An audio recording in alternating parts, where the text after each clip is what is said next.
Welcome to the Savvy Dentist podcast with Dr. Jesse Green, the show where great dentistry meets great business. Listen in each week as we bring you an inspiring person who will share their story, ideas and business techniques to help you create a practice and a life you love. And now introducing your host, Dr. Jesse Green.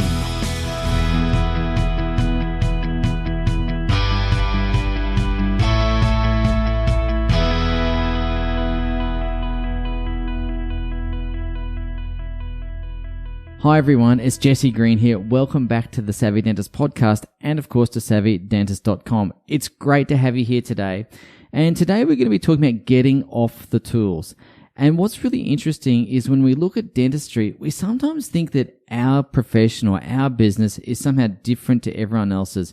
But what I want to share with you is that there are so many commonalities, so many similarities with other businesses out there. But looking at other businesses and looking at the way other types of industries operate can give us some wonderful insights about what to do with our own business inside dentistry. So my guests today are Andy and Angela Smith, and they run a couple of businesses. They run a plumbing company called Dr. Drip in Sydney, and they also run a coaching business called Lifestyle Tradie. And what's really interesting in this conversation, as you'll see, is that there are so many commonalities between a trade type of business and a dental practice. Those people who are really good at what they do, they're really skillful at their profession or their trade, their craft. How do you create leverage? How do you get some systems in place? How do you create not just profitability, but time? What are some of the challenges that come up as you go from startup to scale up and ultimately selling up? So we're going to be talking about all of those things in our conversation.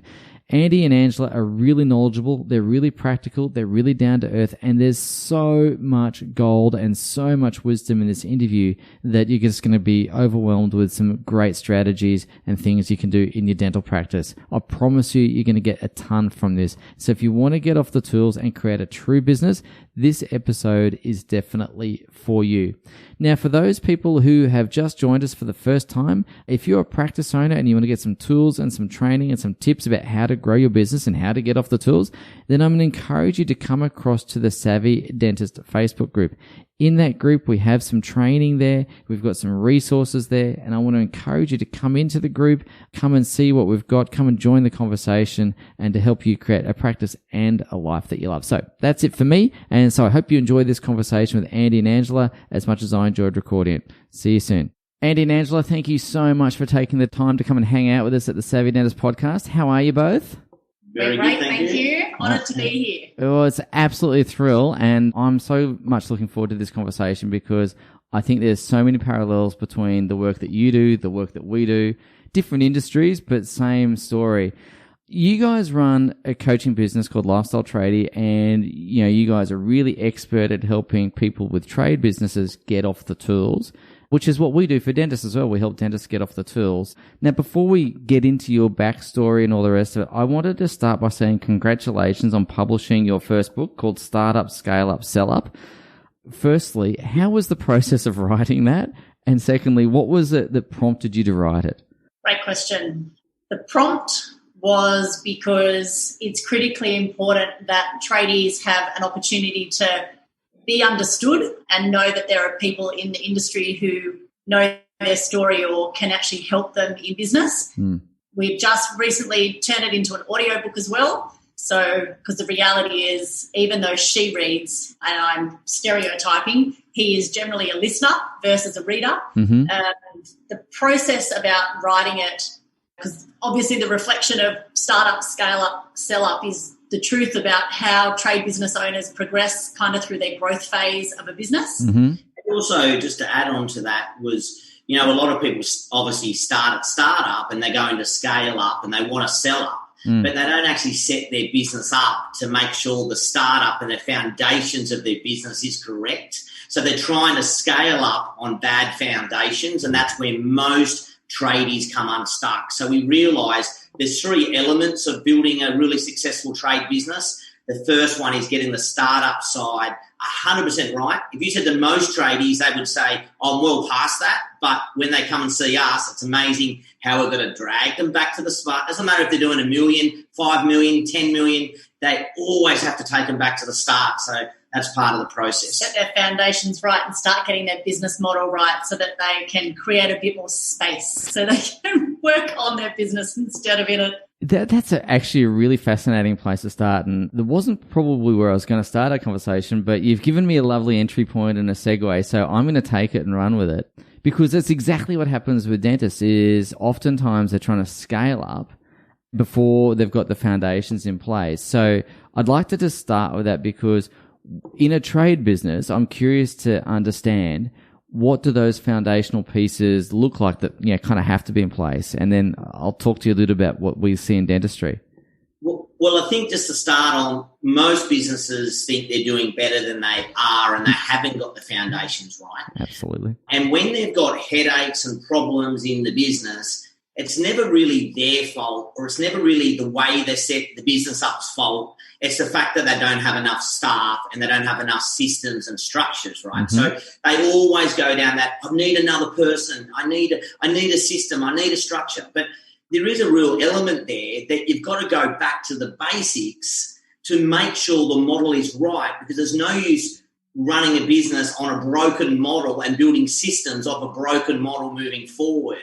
So that's the real big part about us and the tradies business, is going back to the beginning. I think also the challenge to, like, your industry is perhaps the same, that these tradies have gone to TAFE for 4 to 6 years, and the only business education they've ever had was their previous boss when they went through their apprenticeship, and they were perhaps learning from someone who wasn't making profit, had terrible systems, but it's actually the only ground that they have. And so therefore 99.9% of tradies who go through college say, I want to start my own business. Yep. So that's exactly what they do when they finish their apprenticeship, and they've got no one else to copy other than their competitors and their previous boss, and they think they're doing the right thing. So they don't realise actually that they've been set up to fail, because they're fabulous on the tools. It's a reason why they, get to a point that they've been in business 5, 10, 15 years before they start going, oh my God, I've been working so hard, this is just ridiculous, and why isn't this working?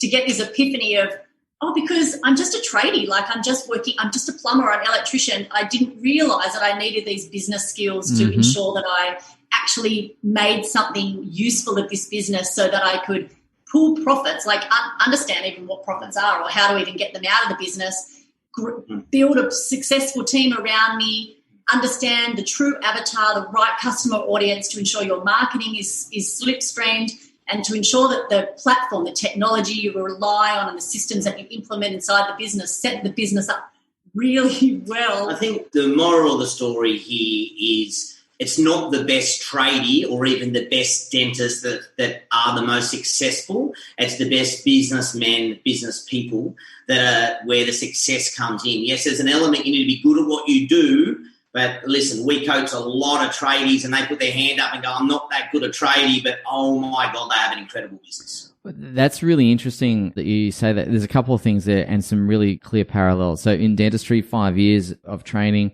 I think it hasn't changed since I went through university, but not a single lecture on business, not a single insight or helping hand to start a practice, nothing, zip. And so it sounds exactly the same. And to your point, Andy, as well, is we get so focused on mastering the craft of dentistry. Perhaps your guys do too. I'm going to be the best plumber, the best carpenter, the best whatever. And we do that too, and we hone that skill to within an inch of our lives, and we become really, really good at it.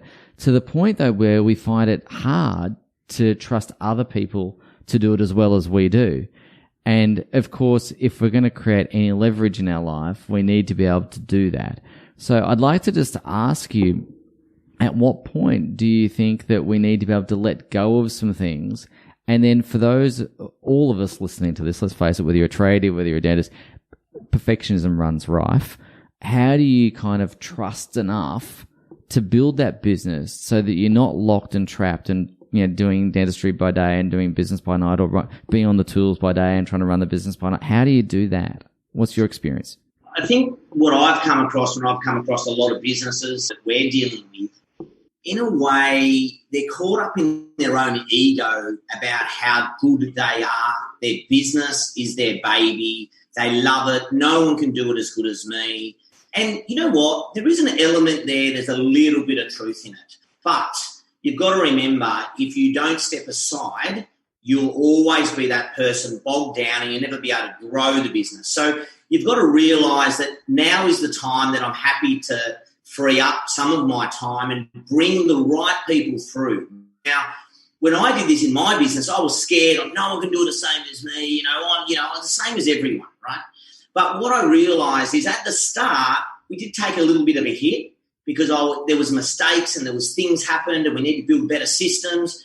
But now the guys do it so much better than me, and I can concentrate being a business owner, which is driving the business to the levels that it needs to be. And I think that's where most people have to realise, yes, like myself, everyone wanted Andy, all my clients wanted me, I was the star, but all of a sudden you gradually make your other team members the star and the clients are happy. There'll be a few people that say, I want you, but you can turn them around and you've got to position your staff in such an amazing way that everyone believes they're just as good or better than you.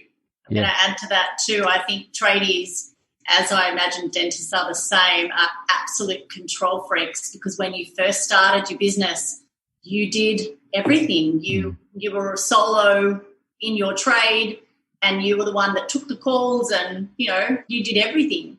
So you completely understand why when 5 years, 10 years in, and I understand dentistry is a little different because you do need an admin person in the office space or whatever, but the reality is that there's got to become a time where you've got to relinquish some control to someone else that you've employed the right person who has a similar skill set, but it's actually personality styles. You really want to match that inside your business because you can teach them a bit more about your art of what you do, but it's actually allowing them to make decisions because it's one thing to go, I'll go do that work, but if they keep calling you or walking into your office to help make these decisions, that's not a great place. You actually need to help your team elevate. Yeah, it's a really interesting point. We talk about trying to teach them to think like us as much as to do the things like us. So it's one thing to replicate what we do. It's another thing to replicate how we think. And right. So I really love that point, Ange. I think that's really cool. Look, coming back to the book where we've got start up, scale up, sell up, if we were to go through that progression, how do you know when you're ready to scale up? Someone's come to you, they've been in their practice or their business for 10, 15 years or whatever it is. They might be making good revenue. They're probably, if they've not set the foundations right, I imagine they're probably, possibly making quite good dough, but they're probably tired, a bit stressed out, a bit burnt out, and maybe even losing the love of what they, had in the beginning. Is that an experience that you would see? And then from there, what's the first or second or third things they need to be thinking about to, change that? Yeah, I think the big one there is the love of the business. I just want to quickly touch on that. Anyone that's working way too hard and you've got too much running through your head and you work all day and then you're working into the night, how can you love your business after 2 years, 5 years? You just can't. So you've got to step away. Now, the time is to make sure all your technology, all your structures, all your systems, everything is right around your team. And then it's a matter of going, okay, who is the right dentist that I'm going to bring in? Now, if dentist is anything like tradies, you can hardly find a tradie these days. It's so hard. So you're going to have to pay exceptional money, and you've got to realise that that's going to take away some of your profits. And that's what you need to sacrifice. There's so many people, I make good profit, I don't want to give that away. Well, stop whinging that you've got no time then, because you've got to make that transition. Yeah. You'll make more profits in the end, but there's got to be a transition where you sacrifice some profits to make sure that you're bringing someone in and paying them really good money. Because if you want them to be like you're going to be paying them top dollar, otherwise they go do their own thing. And they need to be following the systems like you've set up in your business, because everything's in here, the way you operate your practice, and like us with our tradies.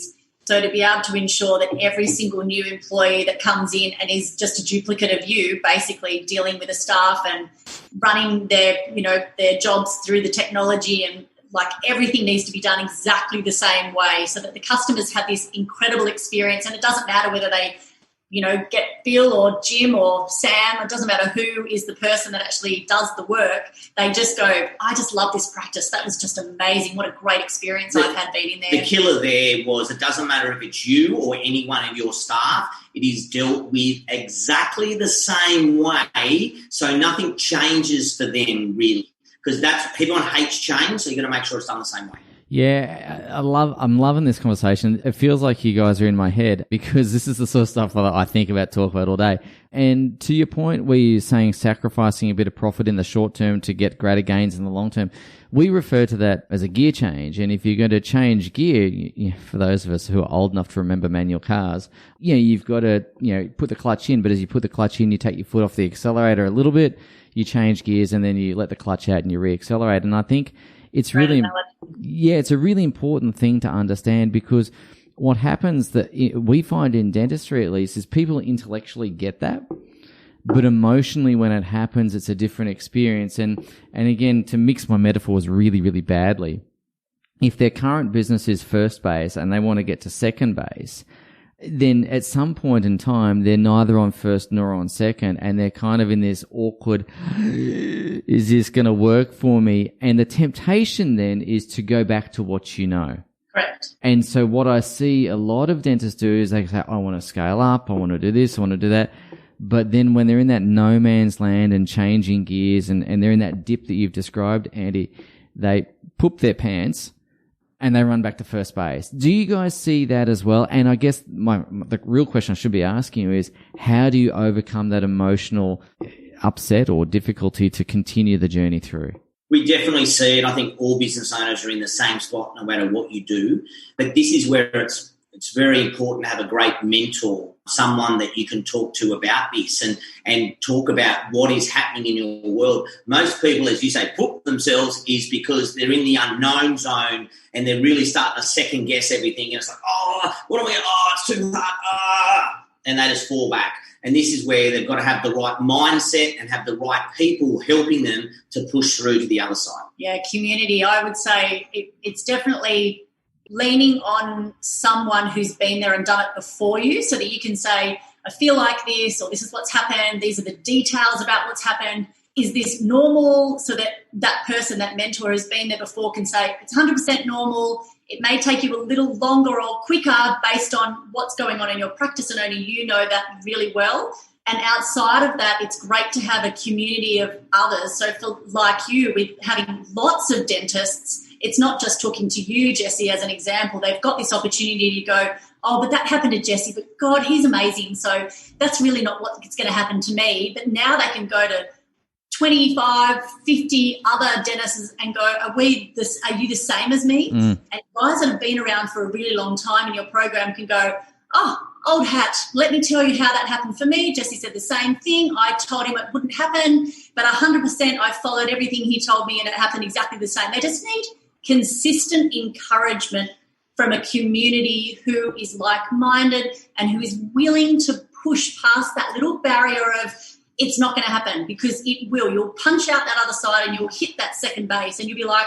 oh, my God. I think we're the school teacher sometimes and everyone listens to the school teacher, but it goes, oh, yeah, okay. And until you can actually throw it back in the community and they can see everyone else has done it and it's worked, then they go, oh, my God. And the amount of times my members have said to me, or they've said to me, oh, my God, I had the best conversation with so-and-so. They told me to do A, B, C. And I'm like, mate, I've been telling you to do that for years. I don't say anything. But they listened to them, but they didn't listen to me. And I'm like, oh, my God, I've been banging on about that for years.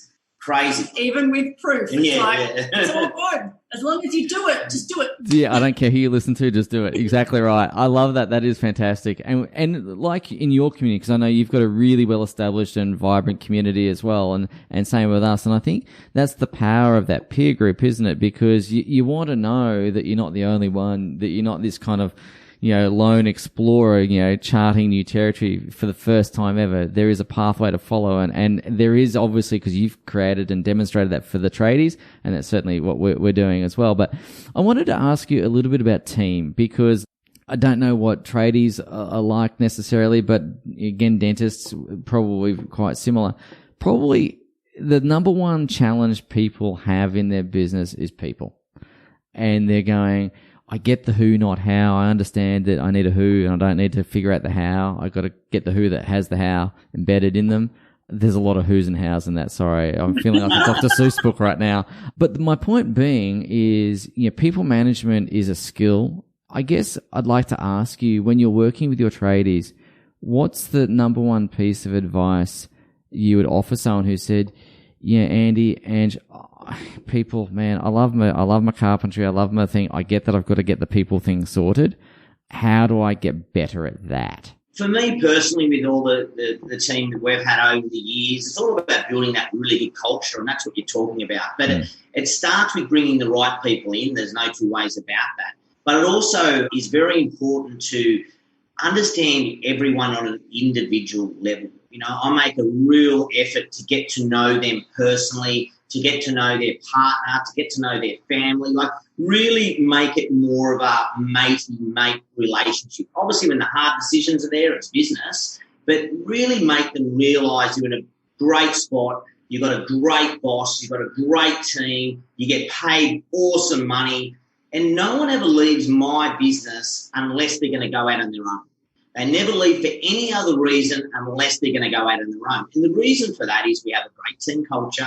Everyone gets on very, very well. If someone doesn't, I fix it straight away, and they get paid very well. So there's an element of, it's a real big risk for me to go out on my own when I'm getting paid so well here. Yeah, I love that. Stick around long term, even if they have the intention of starting a business on their own, and it's actually what they say to you when they start, if you can actually hold on to them, then they will actually perhaps change their mind because they go, I'm going to stick around. But I've got one thing to add, which is if you go in with the mindset of people are difficult to manage, then people are going to be difficult to manage. Yeah.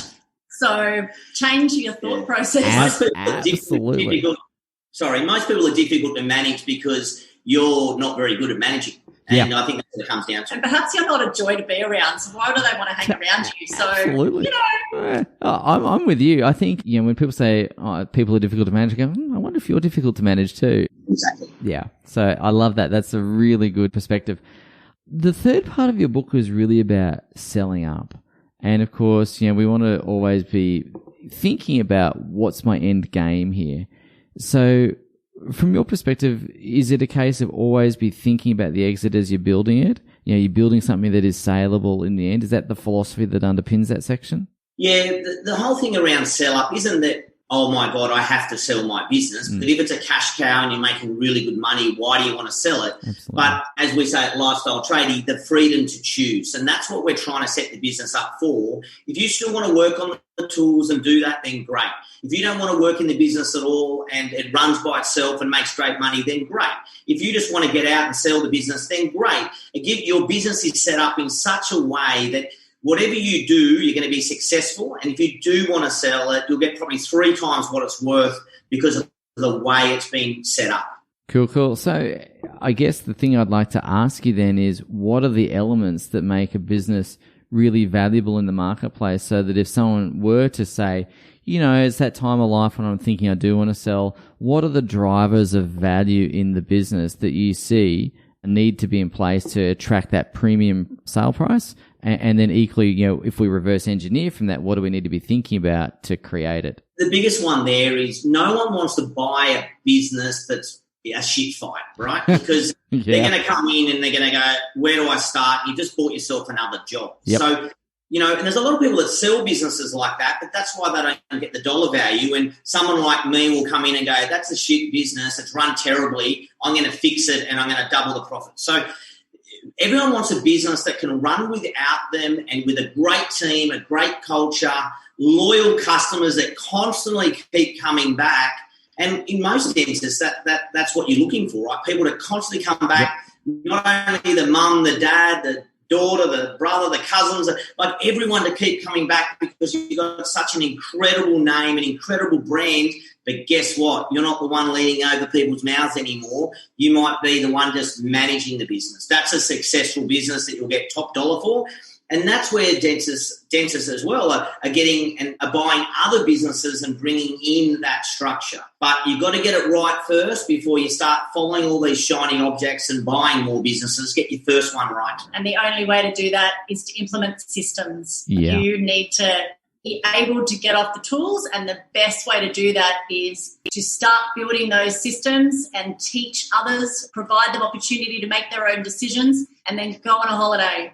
Just a test 1 week, see what breaks, come back, fix that thing, and then fix it, do another test 1 week to get to a point that you've even told everybody, I'm going away for 4 weeks as an example.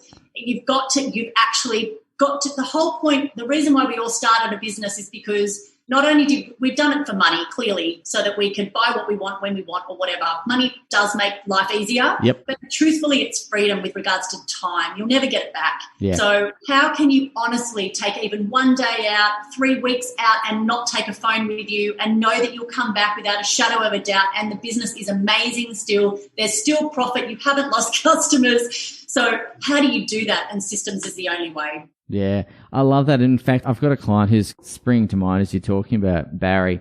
And Barry takes more holidays than anyone I know. And he started off doing exactly that. I'm going to go away for a week, test the business, see what breaks, come back, fix it, and then so on and so forth. And now it's a running joke in our community about how many holidays. Like, Barry, you're not on holiday, dude. What's going on?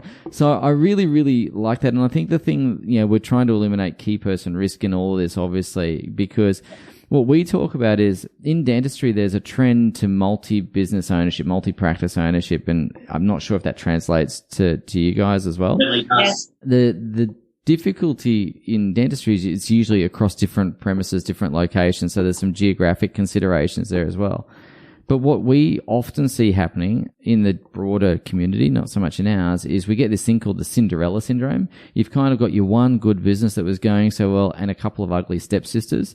And you've got this beautiful business that you end up compromising now because your attention is, dispersed. You end up with another couple of jobs and then you're busier and time poorer than you were before and not necessarily any better off monetary. So it's a bit of a trap, I think. It can be. It definitely can be. But I think if you're doing these multiple businesses, everything that happened in the first business that's running perfect, it has to be perfect first. Yeah.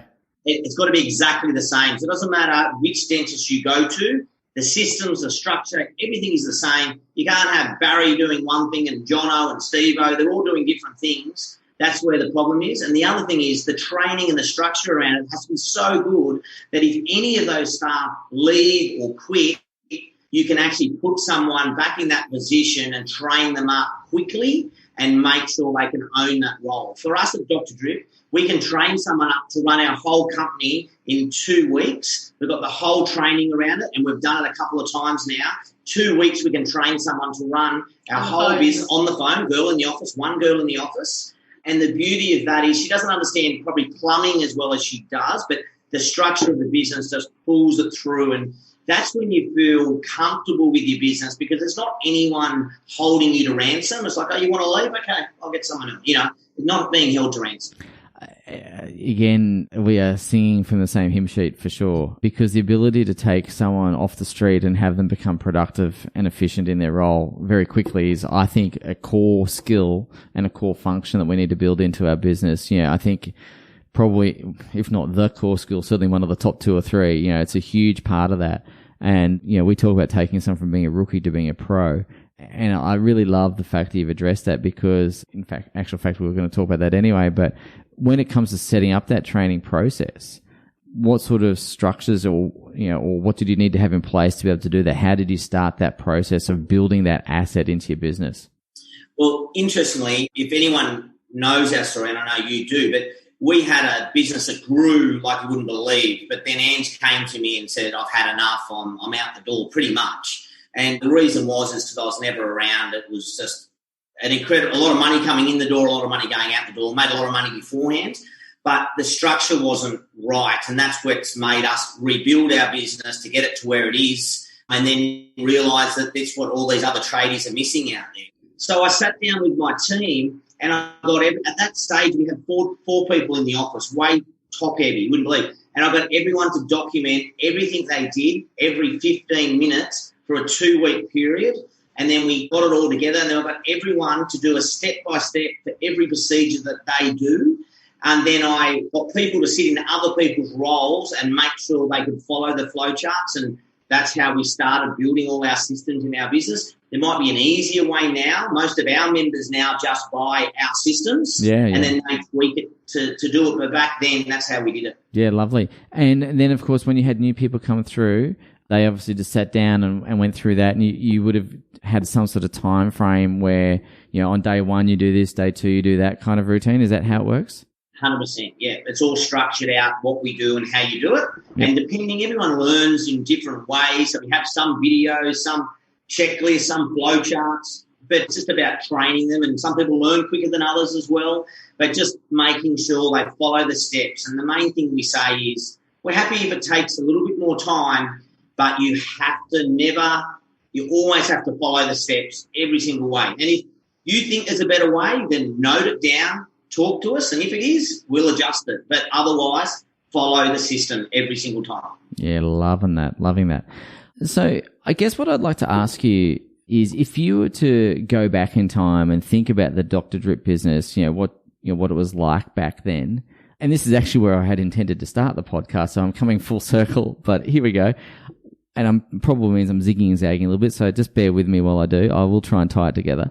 What was your life like at that point? So the business started in the year 2000. We'd just travelled for 2 years. So Andy was like, I'm so keen to get back. Dr. Drip's going to be amazing. And he was so gung-ho. He's seriously driven, dedicated. A little bit competitive, and our mates had bought property and we came back with nothing. I was like, oh, my God. But the business just grew really, really fast. We were making exceptional money, had some awesome clients. Yeah, it was a phenomenal business. It was an incredible business. We bought a house down on the beach in Sydney.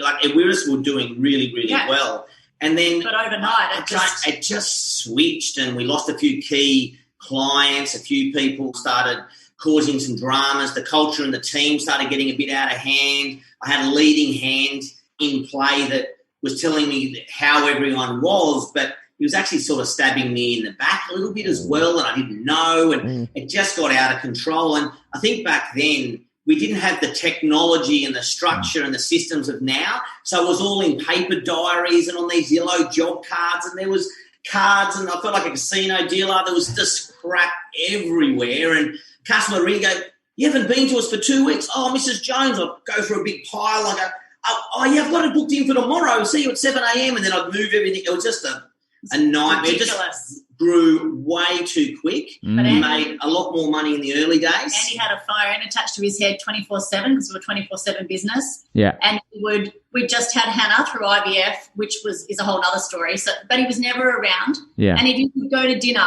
as the wife, I'd be at this beautiful dinner with all our friends, and Andy'd be through the window with a pad and paper and a pen, because he'd be like this with his phone, writing notes, and that's where he spent the entire night. Like, we lived opposite lives. It was ridiculous. Yeah. So, ladies and gents, if you're listening to this podcast and you can relate to any part of that story, which I reckon a lot of people can, by the way, great business, grows quickly, making good money, time becomes the most important thing in your life very quickly. Once money is taken care of, you realize that you need the time, and it's the finite commodity. You can always make more money. And then I'm going to encourage you to really go back and study this podcast, because there's a lot of gold and threads of things you're going to be able to pull on. So with your business, Lifestyle Tradie, now, I know that you... Can I just cut in? I just want to point out, when I was making really good money, probably like a lot of your dentists now, I just thought my business was incredible. Yeah. And you know what? It was an absolute basket case, but because I was making really good profit, I just thought I was a winner, and that's in business, we can be flying and then something happens and it just kicks you in the ass, and that's what happened to me. So if you're out there making really good profit thinking you know better and your business is incredible, actually sit back and write down what needs to be better in your business. You'll be surprised how much you need to improve to get the perfect business right before you look at starting to grow. Actually, Andy, I might just jump onto that as well, because I haven't really shared this with you guys, but my first dental practice was like your Dr. Drip in the early days, in the sense that we made tremendously good money. We just had our first baby. I was getting home really late. I was tired, shitty, didn't enjoy parenting in those early days because I was so tired, I had nothing left to give. And you know what? At the time, I didn't know how to change it. And so we sold it. And if I'd gone back and been able to just step back for 5 minutes and think about things, I would have been able to find a path forward. But I was so busy. I was tired. My mental health was probably in the toilet, if I'm honest with myself. I wasn't doing so well there. But, I mean, okay. But, like just not loving life and going, I don't want to do this for another 30 years. Crap that. That sucks.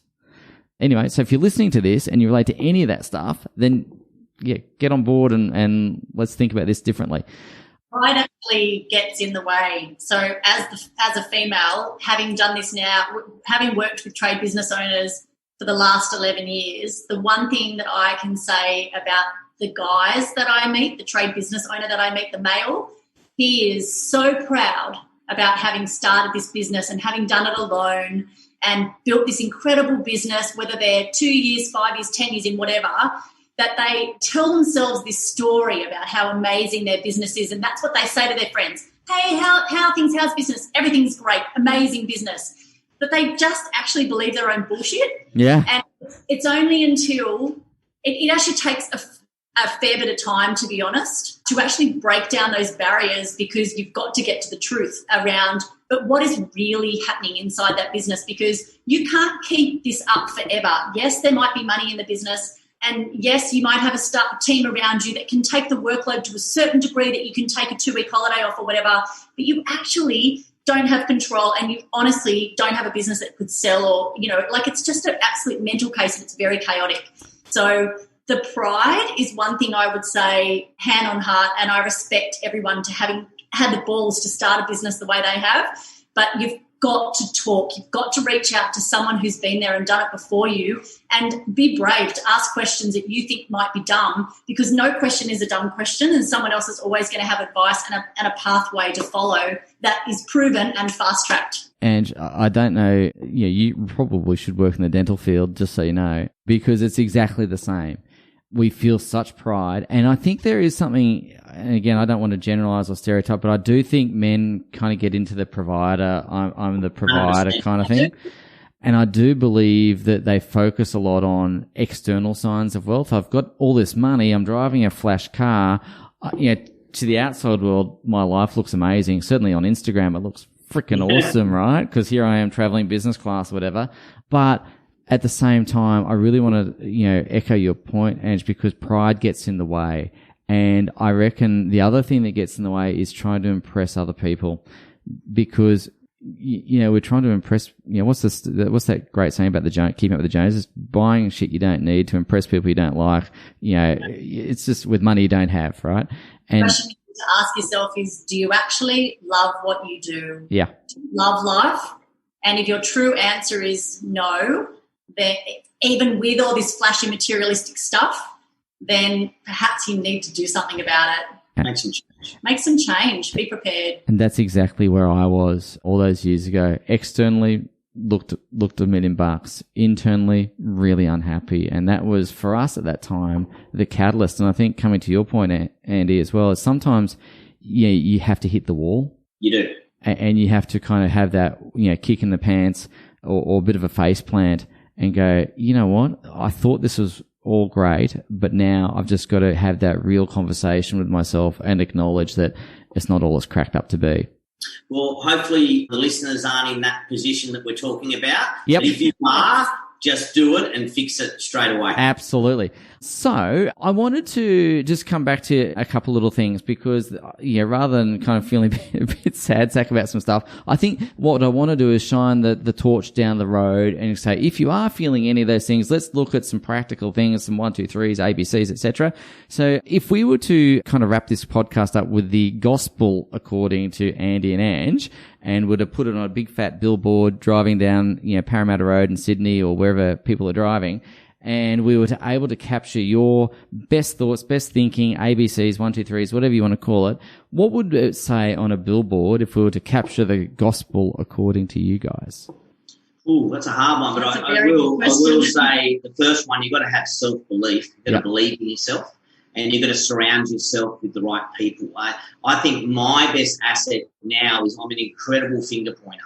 I have an iPhone. I don't even have a computer, but I have the right team around me, and we've obviously built Dr. Drip, Lifestyle Tradie, and there's another 3 businesses we're working on at the moment. But that's only because we've built the systems, the structure, put the right people in those positions to give us an opportunity to look at something else. So I just don't know the exact words. I'm going to say just do it, but I think that's been used before. No, my add to that, which is pretty much what you said, is be always open to change, because that really is the only constant. Yep.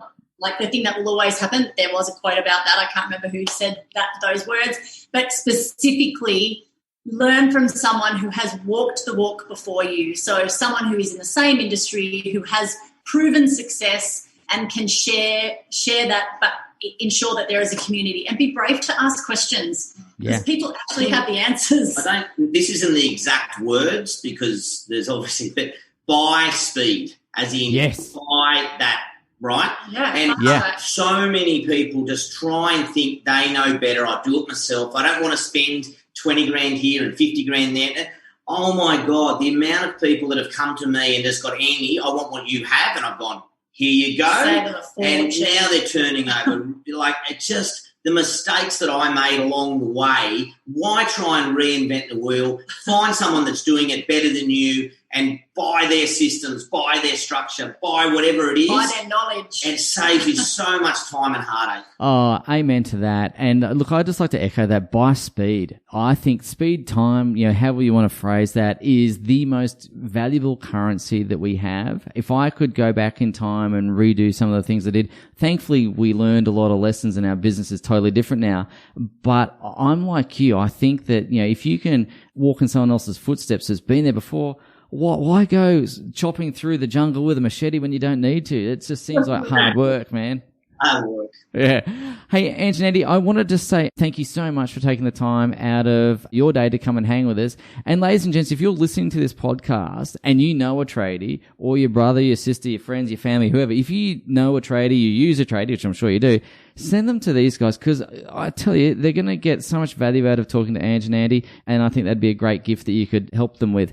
But for now, guys, I really just want to say thank you. It's been a joy to talk, as always, and can't wait to catch up soon. Thanks so much for your time. It's been awesome. It has been awesome. Cheers. Thank you for listening to the Savvy Dentist podcast with Dr. Jesse Green. For more free tools and resources, join the free Facebook group. Visit drjessegreen.com/Facebook. And for more episodes, visit drjessegreen.com/savvydentist.